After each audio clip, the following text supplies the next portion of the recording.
Salut à tous! Alors aujourd'hui on se retrouve pour une nouvelle vidéo et je sais que ça fait un moment que je n'ai pas filmé, donc si vous êtes content de me revoir ou qui sait peut-être que je vous ai manqué, n'oubliez pas de liker la vidéo et surtout de vous abonner si ce n'est pas encore fait, c'est tout ça qui m'encourage énormément. Donc comme vous avez pu le voir dans le titre, aujourd'hui on se retrouve pour tester la Naughty Nude Palette de chez Huda Beauty. Donc je vais commencer par vous montrer les teintes pour que vous puissiez voir à quoi vous en tenir. Donc vous allez être sur une harmonie de teintes plutôt marronné, bordeaux.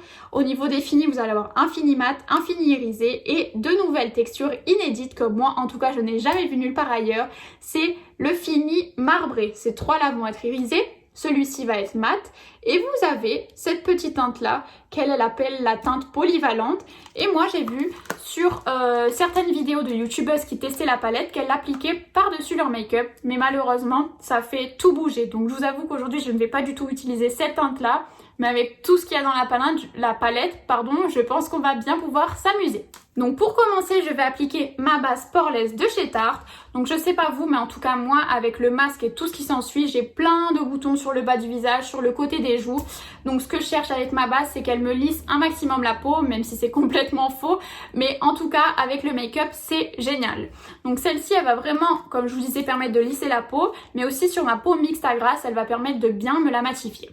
Donc je vais l'appliquer celle-ci au doigt, donc je vais en appliquer une plus grosse quantité à l'endroit où j'ai des pores. Et ensuite sur tous les endroits où j'ai des petites imperfections, donc c'est-à-dire en ce moment à peu près partout sur le visage. Donc juste un petit conseil avec ce genre de base là qui sont quand même assez épaisses, n'en appliquez pas une trop grosse quantité, sinon tous les produits que vous allez appliquer par-dessus vont pelucher, ça va vraiment avoir un effet pas très joli. Donc pour continuer, je vais appliquer le bébé gel de chez Clinique. Donc pour tout vous avouer, la première fois que j'ai utilisé ce produit, je l'ai détesté, mais au fur et à mesure des tests, j'ai commencé à de plus en plus l'apprécier. Donc c'est quelque chose qui va être assez léger, mais vu la dose d'anti-cerne que je vais utiliser par la suite, ça sera suffisant. Donc ça c'est exactement la même chose, je vais l'appliquer au doigt pour vraiment le fondre sur mon visage. C'est de cette manière-là que vous aurez le plus joli rendu, enfin en tout cas à mon goût. Bien sûr, avant ça, je me suis lavé les mains. Ne jamais utiliser des produits sur votre teint avant de vous être lavé les mains, sinon vous allez appliquer tous vos microbes sur votre peau et déjà qu'on a des boutons, ça va être 3 fois pire.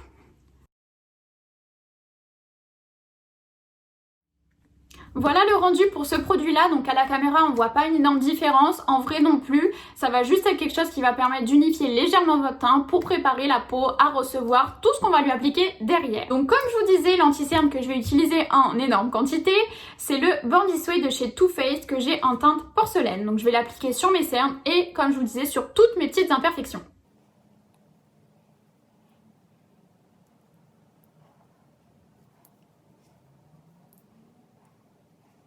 Donc quand je vous disais que j'en appliquais énormément, c'était vraiment pas une blague. Je vais ensuite le blender avec mon Beauty Blender que j'ai perdu.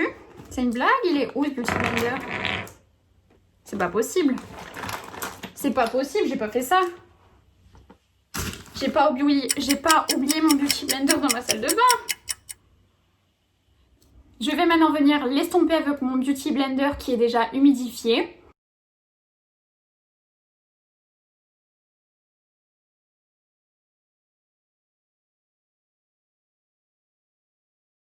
Une fois que mon anti-cerne est estompé, je vais venir fixer tout mon teint avec la Shape Tape Powder de chez Tarte. Donc ce que j'aime bien avec cette poudre là, c'est qu'elle va vraiment permettre de fixer le teint tout simplement, mais également de continuer à avoir cet aspect lissant et matifiant. Donc je vais l'appliquer sur tout l'ensemble de mon teint avec la petite houppette qui est fournie à l'intérieur.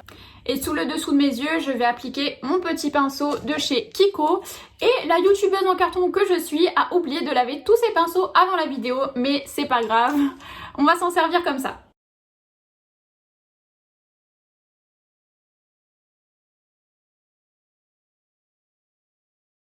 Une fois cette étape terminée, on va venir rehausser tout ça puisque là je suis aussi blanche que le mur qu'il y a juste derrière moi.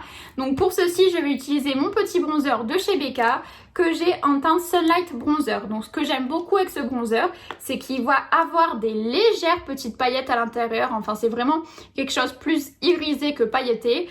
Mais c'est ce que j'aime avec ce bronzer là puisqu'il va vraiment rehausser l'éclat naturel de la peau. Donc je l'applique comme tous mes bronzers en 3, c'est-à-dire sur le sommet du front, juste dans le creux des joues et juste ici.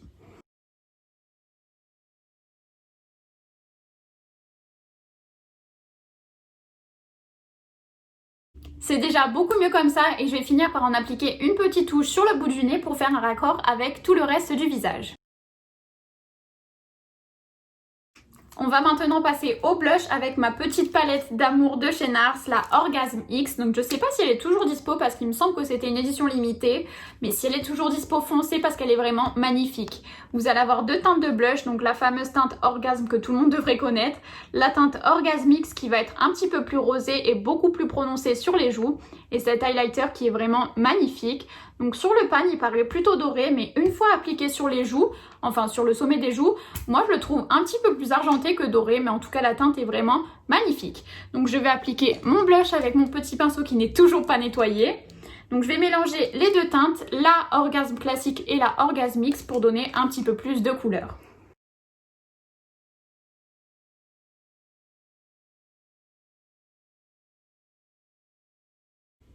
Une fois le blush appliqué, mon visage a déjà l'air un petit peu plus en vie, donc on va continuer sur cette lancée avec l'highlighter.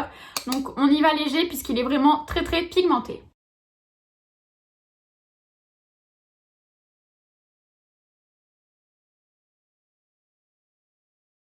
Voilà le rendu pour l'highlighter. Donc si comme moi vous avez les pores qui sont quand même assez apparents, ne remontez pas trop votre highlighter près des ailes du nez puisque ça va vraiment accentuer cet effet de pores. Après là je peux me le permettre étant donné que j'ai appliqué ma base qui a flouté les pores, donc j'ai triché, donc j'ai le droit d'appliquer, enfin j'ai le droit, il n'y a pas de règle, mais je peux en tout cas appliquer un petit peu plus d'highlighter près des ailes du nez. Je vais maintenant passer aux sourcils et aujourd'hui j'ai envie de quelque chose d'un petit peu moins tracé que d'habitude. Donc pour ceci je vais utiliser le crayon Goof Proof de chez Benefit que j'ai en teinte numéro 3. Donc je vais allonger un petit peu ma tête de sourcil, enfin en tout cas la foncer, et allonger la queue de mon sourcil puisque je trouve qu'il se termine un petit peu trop tôt et je préfère quand il est un petit peu plus loin. Donc je fais mes sourcils hors caméra et on se retrouve juste après. Et voilà, une fois que j'ai donné la forme à mes sourcils qui me convient, je vais venir les fixer. Et ça fait 5 minutes que je cherche le gel fixateur de chez Anastasia qui est mon préféré et que je ne retrouve pas. Donc c'est pas grave, je vais utiliser le Benefit qui est très bien aussi, qui fixe un tout petit peu moins mais qui fait très bien le job. Donc je vais venir coiffer mes sourcils tout simplement et ça va permettre de les tenir en place toute la journée, bien qu'on soit déjà en fin d'après-midi, mais c'est pas le sujet.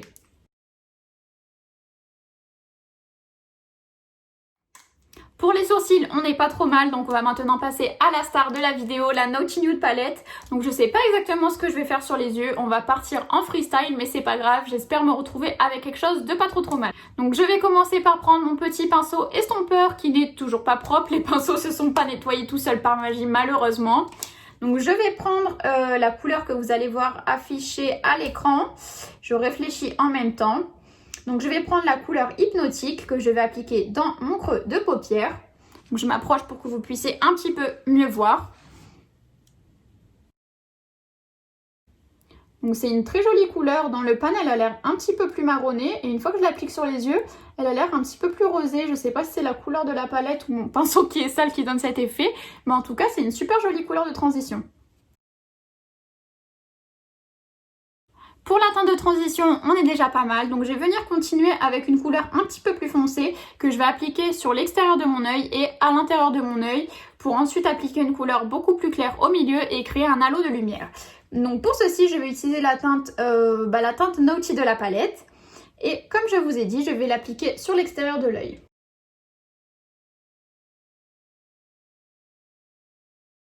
Avant de continuer, si vous avez fait votre teint en premier comme moi, faites attention parce que les teintes mates font quand même pas mal de chutes. Donc ou vous appliquez une grosse quantité de poudre libre que vous estomperez ensuite à la fin après avoir terminé votre make-up. Comme ça les chutes vont partir en même temps. Ou vous faites votre teint après les yeux.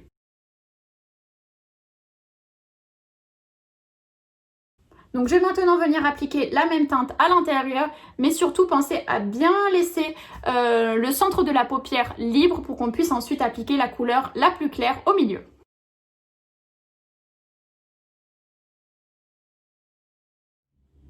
Une fois la totalité de la teinte foncée appliquée, on va venir dégrader tout ça.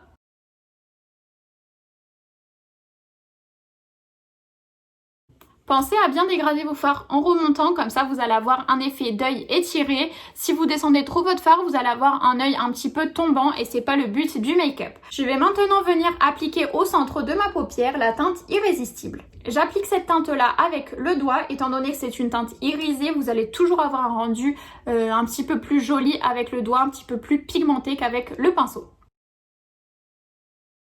Ah oui, la teinte elle est vraiment super jolie. Je sais pas si vous allez arriver à voir, mais il y a vraiment plein de petits reflets irisés et c'est super joli. Je vais ensuite venir appliquer la teinte Tantric exactement au même endroit mais en plus petite couche pour apporter un tout petit peu plus de lumière étant donné que la teinte est quand même plus claire.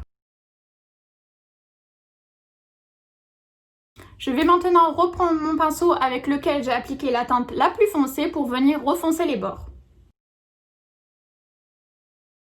On n'oublie pas de toujours bien estomper pour avoir un rendu le plus joli possible. Je vais maintenant passer à mon ras de cils. Je vais garder toujours le même pinceau, toujours la même couleur et l'appliquer tout simplement collé à mon ras de cils inférieur. Quand on fait un make-up qui est quand même assez chargé au niveau du dessus de la paupière, n'oubliez pas de toujours faire le raccord avec le ras de cils inférieur, sinon ça fait un petit peu bizarre. Au niveau des fards, on est déjà pas mal, donc j'ai envie d'utiliser une dernière couleur, donc je vais utiliser la teinte Flower Power, donc vous allez voir c'est la teinte marbrée de la palette et je vais l'appliquer en coin interne en espérant qu'elle ne soit pas trop foncée. Je vais également l'appliquer en dessous de mon sourcil pour éclairer le make-up. Au niveau de la teinte, je ne sais pas si vous arriverez à le voir, mais en tout cas je suis super contente, c'est exactement l'effet que je recherchais, donc ça éclaire bien mon make-up et la teinte n'est vraiment pas foncée. J'ai pas mélangé, j'ai pas pris la couleur marbrée, j'ai vraiment pris la couleur la plus claire et j'adore le rendu. On va maintenant passer au mascara et je vais vous donner une petite astuce. Toujours à cause du masque, on a toute la chaleur qui remonte et on a parfois tendance à avoir le mascara qui coule. Donc pour éviter cet effet-là, je vous conseille d'appliquer une petite base à mascara avant votre mascara tout simplement. Ça va permettre de mieux faire tenir votre mascara, d'épaissir vos cils et de les allonger. Donc c'est tout en un, c'est génial. Donc je vais d'abord commencer par recourber mes cils comme d'habitude avec mon recourbe aux cils de chez Laura Mercier. Je vais ensuite appliquer ma base et je vous retrouve pour appliquer le mascara. Une fois la base appliquée, on a les cils tout blancs, mais ne vous inquiétez pas, ça va pas rester comme ça, on va venir les recouvrir avec notre mascara classique. Et je vous ai même pas précisé la base à mascara que j'avais utilisée, c'est la Dior Show 3D Maximizer de chez Dior. Et je vais maintenant venir appliquer mon mascara et c'est le Climax Extreme de chez NARS. Il existait la version classique avec le tube rouge, je sais pas si vous la connaissez déjà, elle était déjà très bien. Et maintenant vous avez celui-ci qui apporte vraiment un super joli volume et qui tient toute la journée la courbure. Donc je vais appliquer mon mascara et on se retrouve juste après l'application du mascara en espérant que je ne mette pas partout sur ma paupière pour pas ruiner mon make-up. Me revoilà le mascara appliqué, donc je sais pas si vous arrivez à voir le volume que donne ce mascara, mais c'est vraiment ouf, je l'adore. Et bien sûr, ça n'a pas loupé, comme d'habitude, je m'en suis mis un petit peu partout. Donc on va laisser sécher et on va venir retirer un petit peu plus tard avec un goupillon. Au niveau des lèvres, ce que je vais mettre aujourd'hui, le meilleur combo que j'ai imaginé dans ma tête pour aller avec ce make-up, c'est le Pillow Talk Medium de chez Tarte. Pas du tout de chez Tarte, n'importe quoi, de chez Charlotte Tilbury. Donc je vais commencer à appliquer mon crayon en contour des lèvres et ensuite le rouge à lèvres.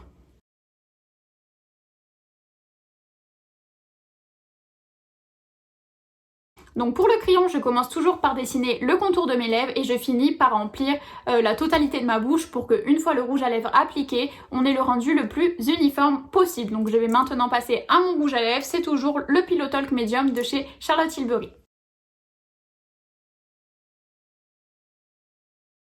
Et voilà pour le rendu au niveau des lèvres. Donc ce que j'aime bien avec cette gamme là de rouge à lèvres de chez Charlotte Tilbury, c'est que vous allez avoir un effet matifiant, velouté, mais sans pour autant dessécher les lèvres. Avec certains rouges à lèvres liquide mat ou rouge à lèvres en raisin mat, vous allez avoir cet effet desséché, vous allez sentir des petites particules sur vos lèvres et vraiment ça je déteste et avec cela vous le ressentez absolument pas.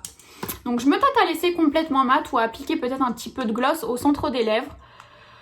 Donc je vais appliquer un petit peu de gloss au niveau du centre des lèvres, voilà, je me fais les questions-réponses toute seule. Et celui que je vais appliquer, c'est le Orgasme X de chez NARS, toujours, j'ai adoré cette collection. Donc je vais l'appliquer uniquement au centre des lèvres et non pas sur l'entièreté de la bouche pour apporter un petit peu plus de volume aux lèvres. Voilà pour le rendu avec le gloss, donc c'est pas vraiment un gloss, c'est plus une huile à lèvres. Donc l'huile à lèvres plus le rouge à lèvres mat de chez Charlotte Tilbury, vous êtes sur quelque chose d'hyper confortable, donc c'est génial. Je vais maintenant fixer mon teint avec ma brume fixatrice de chez Tarte. Et voilà pour le rendu final du make-up. Donc bien sûr, avant de fixer mon teint, je n'ai pas pensé à retirer le mascara que j'avais appliqué un petit peu de partout. Donc c'est pas grave, je reste chez moi, donc on va garder ça comme ça.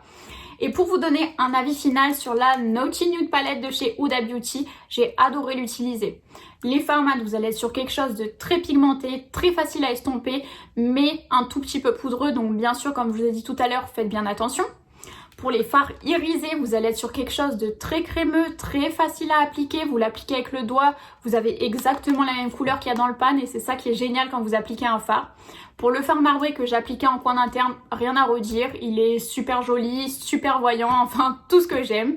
Et pour la teinte un petit peu gloss, polyvalente, enfin assez bizarre, je ne l'ai pas testé. Mais si ça vous intéresse que je la teste, n'oubliez pas de me le dire dans les commentaires.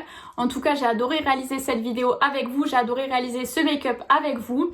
Donc comme je vous ai dit en début de vidéo, on n'oublie pas de liker, on n'oublie pas de commenter et de s'abonner. Et je vous fais plein de gros bisous et à très bientôt pour une prochaine vidéo.